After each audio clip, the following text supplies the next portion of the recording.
Agora vamos fazer, agora que vocês entenderam essa historinha aqui, vamos fazer como funciona um tribunal. O tribunal tem lá a secretaria do tribunal, tem lá os auditores, tem um auditor deitado, um auditor que sai a campo fiscalizar um gestor. Aí o auditor descobre que o gestor pegou uma grana lá do órgão. Aí o que ele faz? O auditor elabora um relatório e encaminha para o tribunal julgar. Essa fase aqui, em que o auditor vai no gestor, identifica a fraude, identifica prejuízo, ela é muito parecida com a fase investigativa. E depois que esse relatório encaminhado para o TCU para julgar, é que o gestor, a pessoa que deu prejuízo, vai ser de fato julgado, né? Então, é nesta fase aqui que se entende que tem que ser aberto o contraditório e a ampla defesa. Nessa fase aqui de investigação, não é necessário, tá? Então, quando existe um auditor fiscalizando, fazendo uma fiscalização, seja no TCU, seja fiscalizando uma empresa, um fiscal fiscalizando uma empresa, seja um policial investigando um crime, essa fase investigativa, essa fase investigatória, não existe ainda a figura de um réu. Então, se não existe a figura de um réu, não há motivo, não há porquê exigir-se o contraditório e a ampla defesa. Muitos processos já tentaram anular, porque eles falam, mas eu não fui ouvido, né? Estou aqui sendo citado pelo tribunal, estou sendo aqui ouvido em audiência pelo tribunal, mas eu nunca fui ouvido. Ele fala, pois não, mas você está sendo ouvido agora, em audiência, porque antes era apenas uma fase de investigação. A audiência, a citação, como a gente vai ver, é a fase do gestor contra-argumentar. Igual seria se o indiciado chegasse aqui e falasse, mas a polícia nem me ouviu, nem falou nada. A polícia não tem a obrigação de ouvir. Ela faz a convicção dela e emite o relatório dela. Tá? Da mesma forma que o auditor, ou então da mesma forma que qualquer outra fiscal, ele pode fazer isso.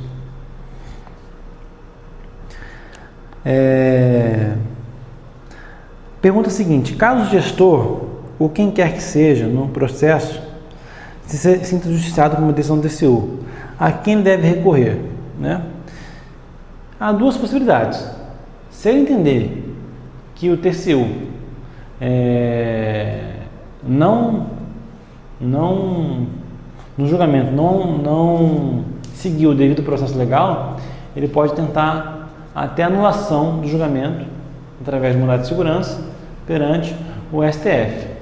Mas se ele quiser rediscutir o mérito, né, então ele vai ter que recorrer ao próprio TCU. Tem os recursos lá que o tribunal tem para permitir que o gestor recorra. É possível recorrer ao judiciário para rever uma decisão do TCU? É possível, desde que você discuta apenas o que? A forma como a decisão foi feita, não o mérito. Tá? Eu falei aqui sobre vamos dizer assim, a composição do TCU, e esqueci de falar um negócio interessante sobre a composição dos tribunais de contas dos estados, né? Eu poderia ter aproveitado pela oportunidade para já falar os dois de uma vez só.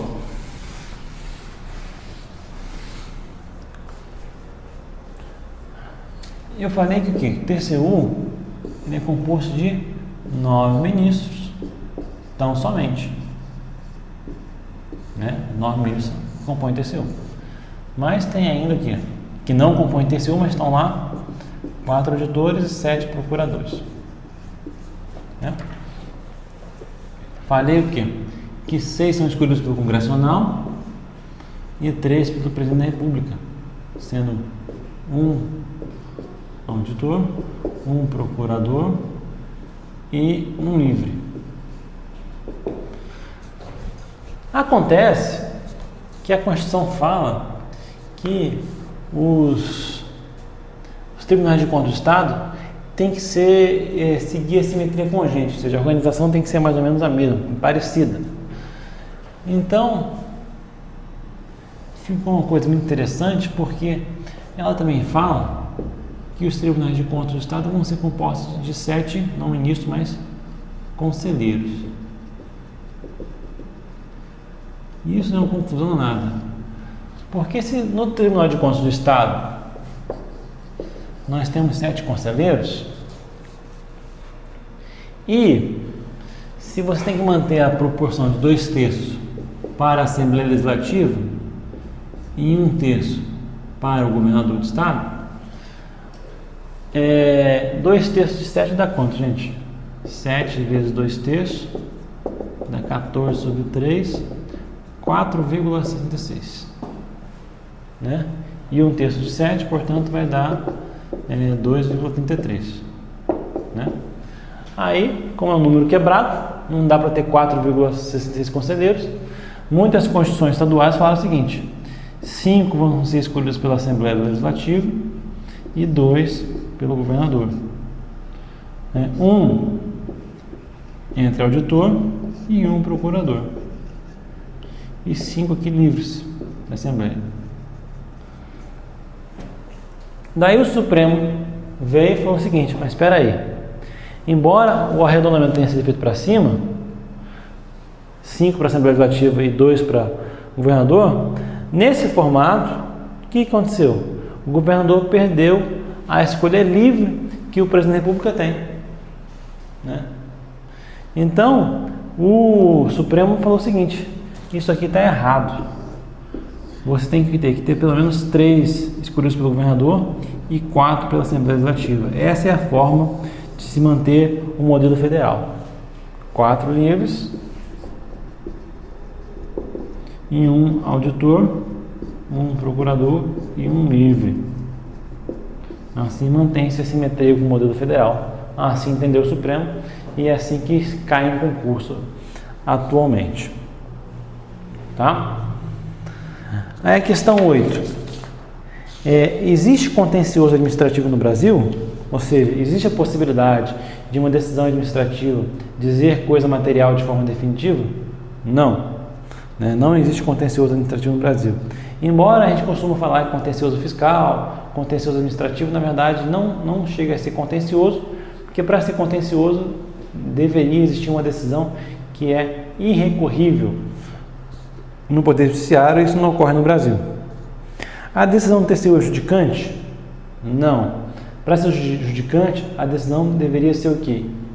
Irrecorrível perante o Poder Judiciário, ou seja, fazer coisa julgada material. E as decisões do TCU não fazem isso. Elas podem ser anuladas pelo Poder Judiciário. Anuladas, mas não modificadas. Uma vez proferida uma decisão condenatória pelo TCU, qual a natureza jurídica dessa decisão? Bem, se o TCU é um órgão administrativo, as suas decisões vão ter natureza administrativa. Mas, por outro lado, elas são chamadas de decisões vinculantes, ou seja, eles vinculam, a decisão do TCU vincula a administração pública. Ou seja, uma vez que é tomada aquela decisão, o órgão não tem a opção: eu vou ver se eu decido, ou ver se não decido, tal. É uma orientação, eu acho. Não, é uma decisão vinculante, ou seja, ela tem que ser cumprida. Não existe a opção de não ser cumprida. Embora não seja emitida por um órgão do Poder Judiciário, ela tem que ser cumprida. É uma decisão vinculante. As decisões do TCU prescrevem, e daí há uma certa discussão a esse respeito, né? Existem 2 tipos de decisão do TCU. Uma que é relativa às ações de indenização. E daí, nesse caso, por força do artigo 37, parágrafo 5º da Constituição, elas não prescrevem, né? Mas se for uma decisão que não seja de reparação erária, juridicamente é possível que ela se prescreva. Pode o TCU executar suas próprias decisões? Pela teoria do órgão, o TCU faz parte da administração pública da União, né? Então, ele não pode executar suas próprias decisões. Uma vez proferido um acórdão condenatório, por exemplo, quem vai executar aquela decisão vai ser um outro órgão da administração pública, que é o que? A AGU. Tá? Então o TCU vai passar o acórdão para a AGU, que é quem vai promover a ação, por exemplo, de cobrança ou de indenização. Né? No caso do TCE, vai ser o respectivo órgão de assessor jurídico do Estado, por exemplo, a Procuradoria do Estado. Né? No caso do TCM, né, como muitas prefeituras não têm procuradorias municipais, pode ser o próprio prefeito a executar a ação judicial. Agora, uma coisa interessante nesse caso aqui do TCU é o seguinte: as decisões do TCU, elas formam, no caso de julgamento e condenação, elas são consideradas de prova pré-constituída. O que vem a ser prova pré-constituída? As decisões do TCU são prova pré-constituída. O que é prova pré-constituída? Né? Vamos dar um exemplo aqui bem fácil de você entender. Tem aqui um coleguinha aqui, A, brigando contra o coleguinha B aqui. Esse aqui passou um cheque para o B, o A passou um cheque para o B. Né? Aí o B, na hora que foi receber lá o dinheiro, entregou lá o carro, né? Sei lá, comprou um carro. O A comprou um carro do B, pegou o dinheiro. Na hora que o B foi pegar o dinheiro lá, o cheque era sem fundo. Aí o B foi e fez o quê? Entrou na justiça. Esse cheque aqui é considerado que título executivo extrajudicial. Ou seja, o B não precisa passar por uma fase do processo chamada fase de conhecimento. Todo processo tem duas fases: conhecimento e execução. Ou seja, aqui você vai discutir se tem direito ou se não tem direito. Quem tem direito, quanto que é e quanto que não é. E aqui é a fase de execução. Uma vez que já descobriu quem tem direito e quem não tem, então tem que entrar com outra ação para executar. Né? Então primeiro você faz o quê? O conhecimento. O carro está com defeito, eu cancelei o cheque, blá blá blá. Agora, se ele tem um cheque, que é um título extrajudicial, não precisa passar pela fase de conhecimento. Ele já vem direto na fase de execução. E daí já pode penhorar bens do devedor, já pode fazer execução contra o devedor. Aqui, quando está na fase de conhecimento, não pode fazer nada. Tá? Então, o cheque, por exemplo, é um título executivo extrajudicial.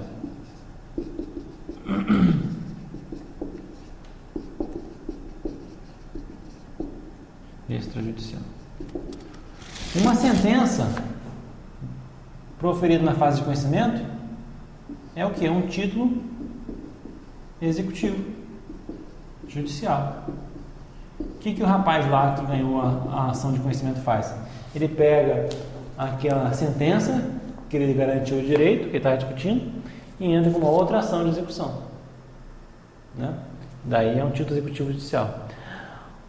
A decisão TCU, ela é uma prova pré-constituída por quê? Porque ele é um título executivo extrajudicial. Ou seja, a AGU, de posse daquela decisão condenatória, ela não precisa passar pela fase de conhecimento e discutir todos aqueles assuntos que já foram discutidos no âmbito do tribunal. Se o gestor deve, se não deve, quando deve, se causou prejuízo, se não causou. Não. A AGU vai pegar aquele título, aquela decisão TCU, e vai vir direto na fase de execução. Já vai correr atrás do bem do povo para executar o povo. está devendo, o gestor está devendo. Não vai discutir tudo de novo, embora alguns gestores gostariam, né? Que ia atrasar o processo mais um tempo. Mas já vem direto para a fase de execução. E essa é, vamos dizer assim, mais uma peculiaridade, mais uma característica sui generis das decisões do TCU.